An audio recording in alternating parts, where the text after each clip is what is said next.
ही मोदी जी हैं कि हर मंच से पहले कहते थे जय श्री राम, अब जय जगन्नाथ बोलो। अब कह रहे हैं जय जगन्नाथ। तो भैया व्यापारी ना हैं, अयोध्या जाओ ना वहाँ से कुछ खरीदो, ना वहाँ पे नाओ ना रुको।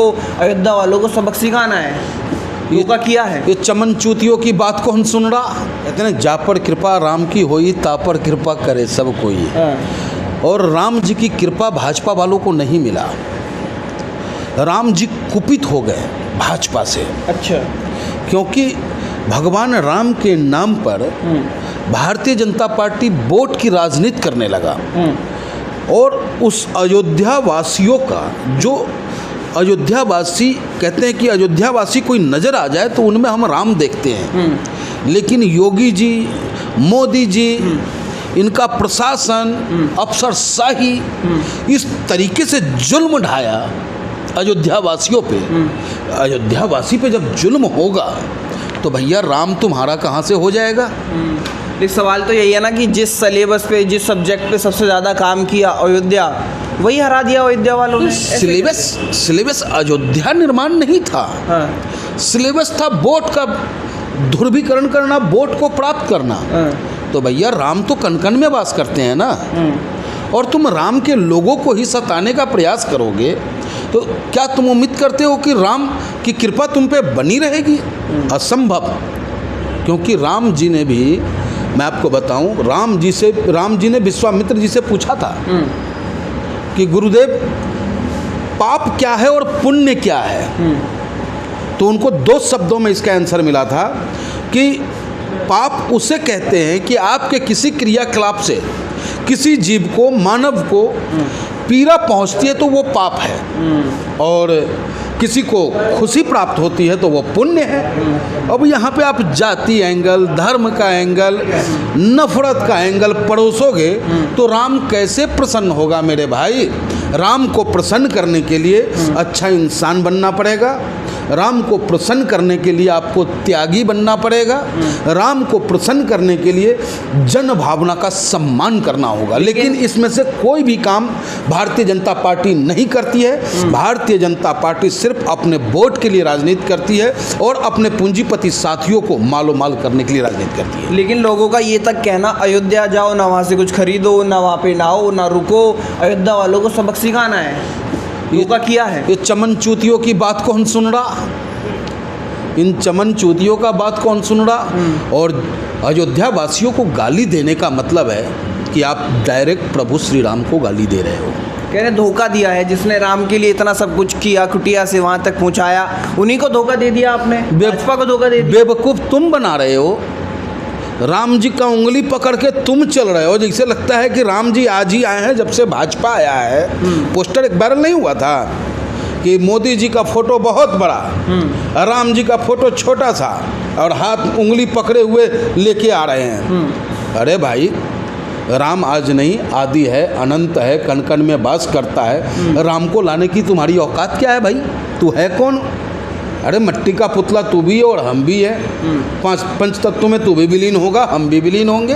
और राम को लाने की बात कर रहा, अपने आप को दशरथ बन रहा, राम जी के पिताजी बनने का ख्वाब देख रहा है कि भाई हम अपने पुत्र के लिए महल बना दिए। ये कतई हिंदुस्तानी बर्दाश्त नहीं करेगा। चाहे वो हिंदू हो, मुसलमान हो, सिख हो, ईसाई हो, जिनको अपने देश से प्यार है, भाईचारा से प्यार है, वो भाजपा के खिलाफ वोट डाला है और डालता रहेगा। योगी जी का क्या होगा? क्योंकि बोला जा रहा है कि भैया बहुत खराब प्रदर्शन रहा है, कहाँ 62 थे, 62 से कहाँ लाके रख दिया। अब देखिए, ठीक रहा। उत्तर प्रदेश में तो योगी जी पे ठोक दिया। यहाँ पे देखिए, योगी जी पे जो फूटा वो फूटा, फूटे या जो टूटे, हमको उससे तो लेना देना नहीं है। लेकिन इतना ज़रूर लेना देना है कि भाई हमारे यूपी के लोगों का बड़ा अपमान हुआ है। इस सरकार बना है, इसमें बड़ा अपमान हुआ है। क्या कि देश के प्रधानमंत्री जी पहला संबोधन में पूरे हिंदुस्तान के हर स्टेट का नाम ले लिए, यूपी का नाम नहीं लिया, जबकि 33 सांसद दिया। इस 33 को घटा दो तो कहाँ इनका सत्ता जाता है, ये हमको बता दो आप। दूसरी बात, यही मोदी जी हैं कि हर मंच से पहले कहते थे जय श्री राम, अब जय जगन्नाथ बोल। अब कह रहे हैं जय जगन्नाथ, तो भैया व्यापारी ना है। अच्छा। जहाँ लाभ मिलेगा वहाँ सत्ता मिला है, तो जय जगन्नाथ हो गया। यहाँ सत्ता नहीं मिला रहे भैया, ये गंगा जमुना तहजीब की धरती है उत्तर प्रदेश। कृष्ण यहाँ जन्म लेते हैं, वहाँ बांसुरी वादक, क्या नाम मैं भूल गया, बनारस में, बनारस की धरती पे बिस्मिल्लाह खान साहब तबला वादक, ऐसी धरती रही है। और इस धरती पे आप नफ़रत को परोसने का काम करोगे तो ये धरती ज़्यादा देर नफ़रती बीज को पनपने नहीं देता है।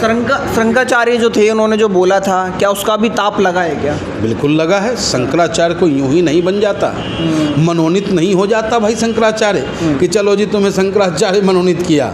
उस पद को प्राप्त करने के लिए अथक तपस्या, अथक त्याग करने के बाद कहीं जाकर के उस मुकाम उन्होंने वार्निंग दी थी, इसका फल मिलेगा। हाँ, तो मिला। हाँ। फल मिला, इसमें कहीं कोई दो राय नहीं। एक दलित व्यक्ति वहाँ का सांसद है, कैसे देखते हैं इस चीज़ को? भाजपा वाले कह रहे हैं क्या कर दिया? राम जी ने दिखाया।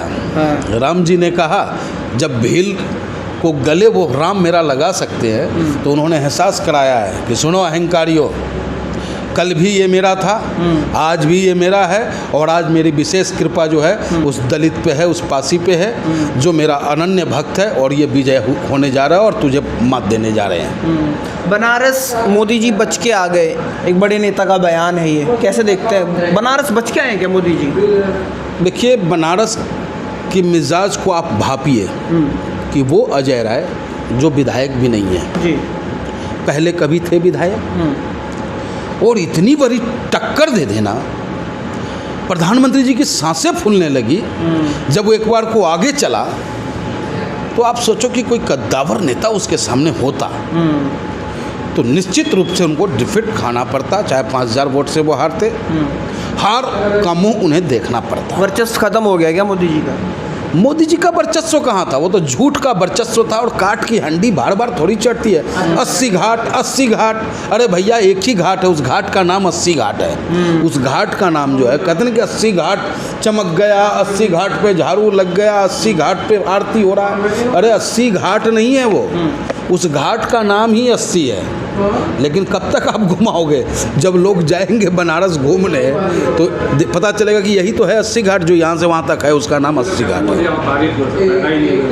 जी, अवतार हाँ, अब अवतार हो रहे हैं। हमारे नेता ने कहा था, बैरिस्टर साहब ने कहा था कि मोदी जी रोजगार दे दो, मोदी जी महंगाई कम कर दो, तुम मोदी वार भी रख दोगे तो हम स्वीकार कर लेंगे, और इससे ज़्यादा हम क्या झुक सकते हैं हम विपक्षी, ये बता दो आप। अच्छा, सवाल ये भी तो उठता है कि भैया जैसे प्रधानमंत्री बने, जम्मू कश्मीर में हलचल शुरू हो गई, उस चीज़ को कैसे देखते हैं? पीड़ित हूँ, विपक्षी कह रहे हैं पनौती है, पीड़ित हूँ। हाँ। दुखी हूँ, और जो डपोर संखी इनकी वादाएँ थी कि आतंकवादी खत्म, आज इनके शपथ लेते ही, शपथ के वक्त से ही जो आतंक का माहौल कश्मीर के अंदर में, जम्मू के अंदर में देखा जा रहा है, वो काफ़ी भयावह है। और हम अच्छे और सच्चे हिंदुस्तानी होने के नाते सरकार से मांग करते हैं कि सिर्फ भाषणों से काम नहीं चलेगा, सख्त कार्रवाई होता हो तो ठीक है, नहीं तो नैतिकता के आधार पर इस्तीफा दे दो। क्योंकि ये तो बाद में भी हो सकता था,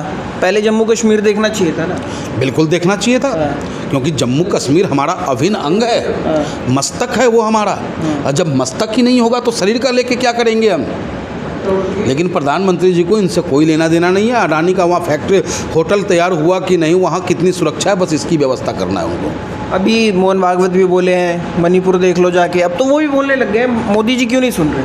देखिए, मोहन भागवत जी राष्ट्रीय स्वयं सेवक संघ के सरसंचालक हैं, और मैं देखिए वो राजनीतिक व्यक्ति तो है नहीं, लेकिन राजनीति में हस्तक्षेप जरूर करते हैं, और उनका बयान सत्यता पे आधारित है। जिस तरीके से मणिपुर जलता रहा, हमारे देश के प्रधानमंत्री के मुंह से एक शब्द नहीं निकला, एक बार भी वहाँ जाना उन्होंने पसंद नहीं किया, और संदेश खाली को ऐसा खाली कर दिया कि वहाँ की जनता ने इनको खाली करके वापस भेज दिया।